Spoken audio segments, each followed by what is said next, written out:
we're going to open our session back up. So I'm going to go to my folder on the desktop. And if it's not there for some reason, in this area, we're going to click here. If that's not there, click this little block, okay? It may look like this. Make it look like that. Search for the name of your title. Oh, look at that. There it goes. And then drag it back into your folder on the desktop. Make sure it's the right name.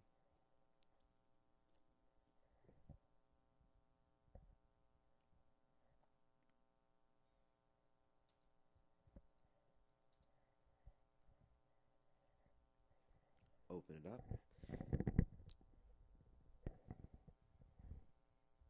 And now we're going to get into some deep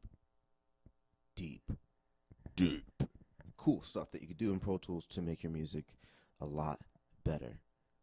Now this is going to be very in-depth, so this is more for the advanced users.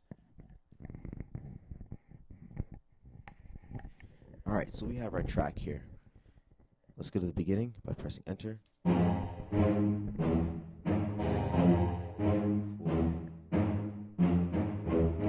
I thought my string was too loud, so I'm going to turn it down a little bit. And I'm going to pan it to the right, which means it goes all the way to one side or the other, okay? But both of them have to be to the right for that to work, okay? This is a stereo channel, so that means you have sound on the left and right side. If it was mono, it'd look like this, or mono, I'm sorry. So if you go here, you can pan left to right. So if I had that click going again, you might not hear it on your left side because of audio recording problems, but it's moving. You can hear that changing just a little bit. Alright, so we have that. Next thing I want to make sure we do is start adding some effects. So something cool you can do is what's called bussing. So let's pretend all of these instruments are students and they can get on a bus. So what I'm going to do now is press Command Shift N, press the number 3, Command right, stereo, go down to aux input. So it's just like in your car or on a radio where you can plug an iPod into something. You're actually sending the sound into it. So the aux channel, or the actual hole, is what we're creating. Alright, now here goes another cool tip. We want to send all of these to an effect. So how we do that is I click on the name of one, hold shift, click on the other one, and the last one. Okay. I'm still holding shift. And I'm going to hold option now as well. I'm going to click here where it says send, because we want to send these students on the bus to go to school. So let's pretend this is called school. Alright, and these are all students. So I'm going to send them on the bus 1 and 2, because there's a lot of students, or they're just going to be sitting on the left and right side of the bus. Okay, so for them to actually send, I'm going to hold option. This one's selected because it's highlighted in white. Option, click. I'm going to click pre and FMP. And that means this fader will follow anything you do right here. Okay? And it's really simple. Now it's not moving right now, and that's because that just monitors what's going into here. If I didn't do that, this would be really loud. Alright? So I'm going to do that for every single channel. Hold option, click. Hold option, click. Hold option, click. Hold option, click. Make sure this and this are selected.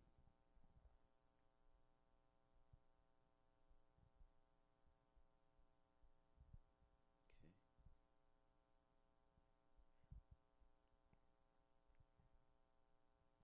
And I'm going to rename this and call this school bus. Alright, so they're now all going to the school bus, And this school bus needs to go to school.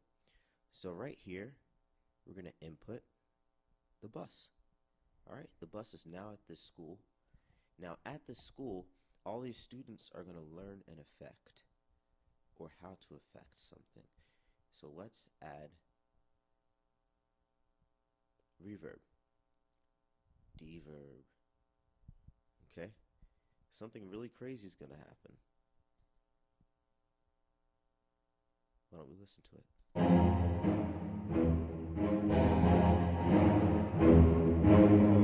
it's pretty crazy, right? So that's an effect. So at this school, they learn an effect, and they're still individual people, so you can hear them by themselves still. Okay, I'm gonna add the effect. Now I can choose to not have everything go there because it may sound a little nasty. I like the string going there and the voice going there, but not that much of the voice is paying attention in school, so we're gonna turn it down a little bit.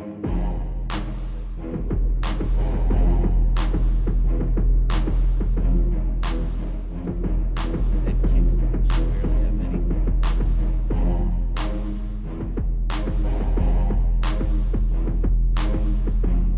That clap means a lot less.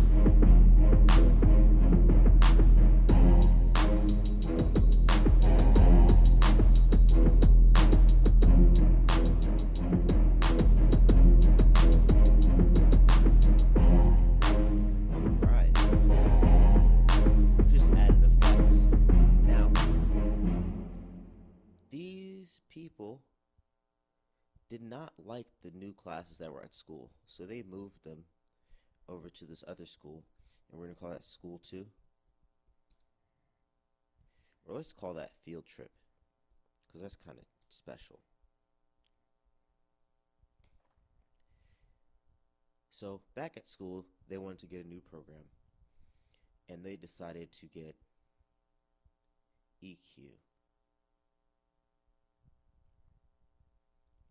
Now, EQ can boost the lows, like all the bass that you hear, all the mids,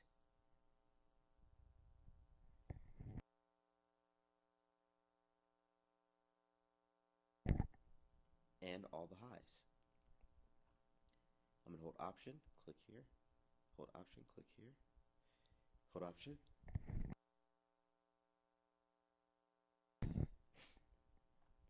Now, the thing that you need to know about EQ is that you can turn the volume up in certain spots just by using that. If N is not on or highlighted, nothing will happen when you use that.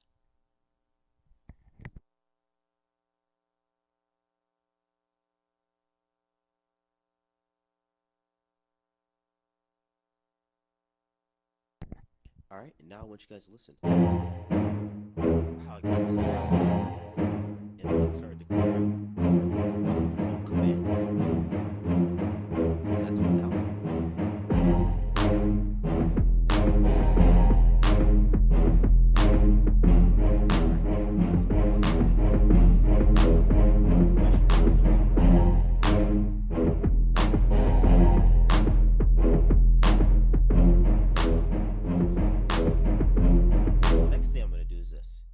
Start EQing each instrument.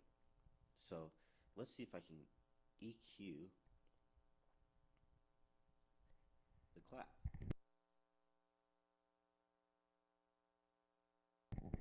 My solo. I'm going to go to the edit window. I'm going to make sure my play is on loop. I'm going to make sure my mouse looks like a hand. Click on just the clap area. Alright, now just hear the clap by itself. And I want to turn up the high mid frequencies. You can hear how that changes? Let me do it drastically. Now, we have this thing called a Q. And when it's at a low number, it's wide. When it's at a high number, it's tiny. Think of it this way. If I have it on a high Q, it's putting more pressure on the sound. or the area I choose. Now I can choose exactly where that's going to be.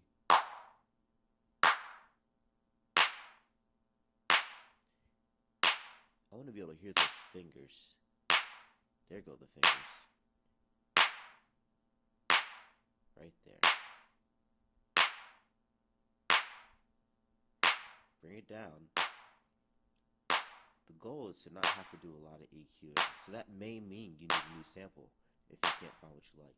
I'm going to brighten it up by bringing up the highs.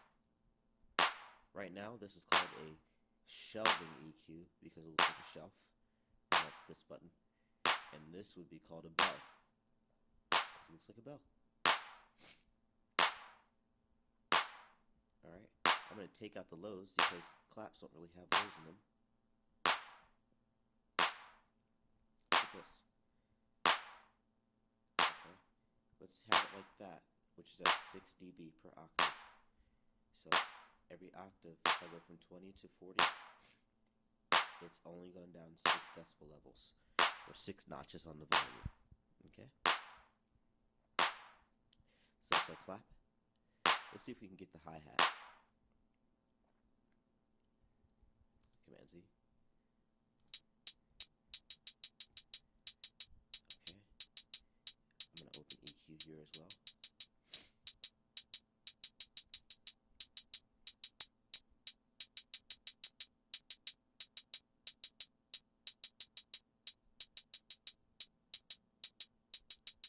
Take out the lows here.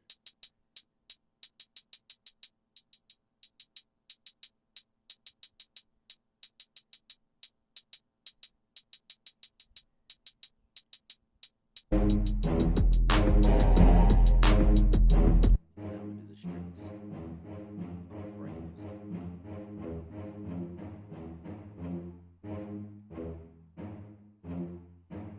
to find where it's most powerful.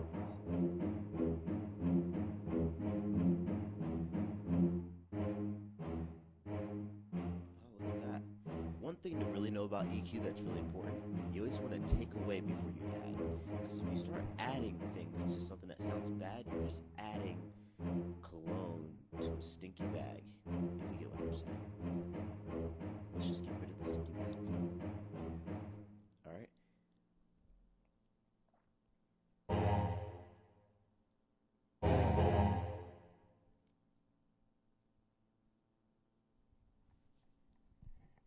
One thing to also keep in mind is that you want to do your equalization first, and then start adding effects. I just wanted to show you the effects because they're cool, and it gets you excited.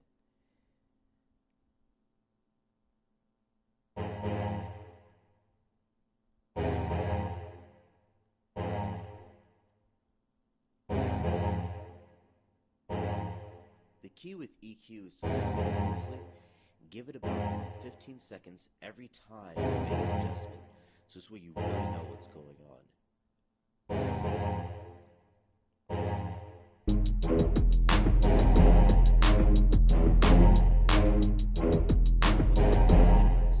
On what it sounded like before we did equalization and effects.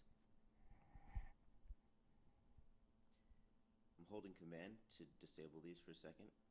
Let's hear what it sounds like.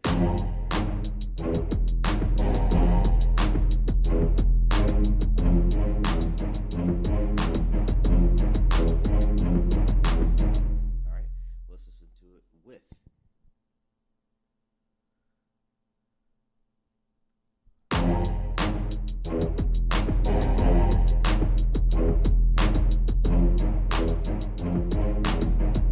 Subtle differences, but it's a lot clearer for some reason.